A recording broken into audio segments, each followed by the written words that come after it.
ఒక్కరూ దాన్ని పొగుడుతున్నారు. ఇది ఇంతకుముందు ఎందుకు జరగలేదు, జరిగింటే బాగుండేది, ఇలాంటి ఎఫిషియెంట్ సిస్టమ్.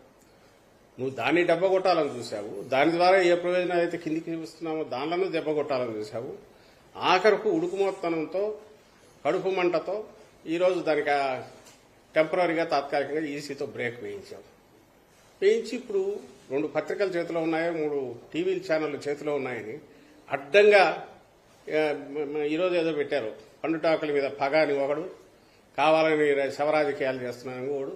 అదే తీసుకుని చంద్రబాబు నాయుడు ఎక్కడ మీటింగ్లో దాని ఆ మాటే మాట్లాడతాడు.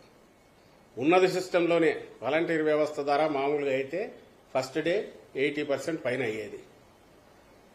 ఇప్పుడు ఉన్న సిస్టమ్నే ఎఫిషియెంట్గా వాడుకోవడం ద్వారా ప్రభుత్వం ఈరోజు మార్నింగ్కు 60% పూర్తి అయినట్టు ఇన్ఫర్మేషన్ వచ్చింది. నడుస్తోంది. బట్ ఇబ్బందులు ఉన్నాయి. ఎందుకంటే ఇంటి దగ్గరికి తెచ్చి ఇవ్వడానికి నడవలేని వాళ్ళకు, ఓల్డ్ వీళ్లకు, పీపుల్కు, వికలాంగులకు, అలాగే వాళ్ళు వెళ్ళి తెచ్చుకోవాల్సి రావడం మధ్య ఉండే తేడా ఖచ్చితంగా ఉంటుంది. ఆ ఇబ్బంది అయితే వాళ్ళు పడుతున్నారు. కానీ కారణం ఎవరైతే వాళ్ళు గుర్తించినారు. కారణం గుర్తించినారు కాబట్టి చంద్రబాబు నాయుడు జడుచుకొని లేనిపోనివేవో చెప్పి మా మీద ఉల్టా ఆరోపణలు చేసే దుస్సాహసం చేస్తున్నాడు. వాస్తవానికైతే ఉన్న దాంట్లోనే ఎఫిషియెంట్గా చేసి 2-3 రోజులు అది పూర్తి అవుతుంది. వీళ్ళు ఈరోజు మాకు ప్రభుత్వానికి గుర్తు చేయాల్సిన అవసరం లేదు. ఇక్కడ ఇంతమంది ఉన్నారు, అక్కడ అంతమంది ఉన్నారు, వాళ్ళతో చేయించవచ్చు కదా, వీళ్లతో చేయించవచ్చు కదా, ఇవన్నీ చెప్పాల్సిన అవసరం లేదు. అడ్డం కొట్టింది నువ్వు. దానికి నువ్వు ఎంత సంజాయిషి ఇచ్చినా ఎవరైతే అంగీకరించరు. జనం ఆల్రెడీ అర్థం చేసుకున్నారు. రేపు అది ఎన్నికల్లో కూడా అది కనపడుతుంది.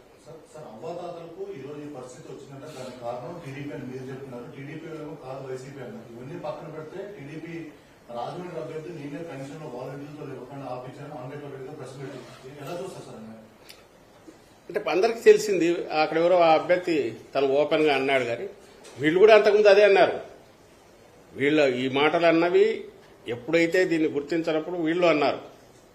ఈరోజు ఎప్పుడైతే అది ఒకసారి ఆ ఆగ్రహం, ఆ కోపం సునామీ మాదిరి వచ్చి మీద పడుతోంది, ప్రజా ఆగ్రహం అంతా చవి చూడాల్సి వస్తుంది, మామూలుగా చిత్తగొట్టరు, జనం మామూలుగా కొట్టరు, ఎన్నికలు 4 రోజుల్లో ఉన్నాయనే భయం పెట్టుకుందో అప్పుడు ఈ సాకులు ఏవో చెప్తున్నారు, మా మీద ఇది చేయాలని ప్రయత్నం చేస్తున్నారు తప్ప ఇంటెన్షన్ అయితే క్లియర్.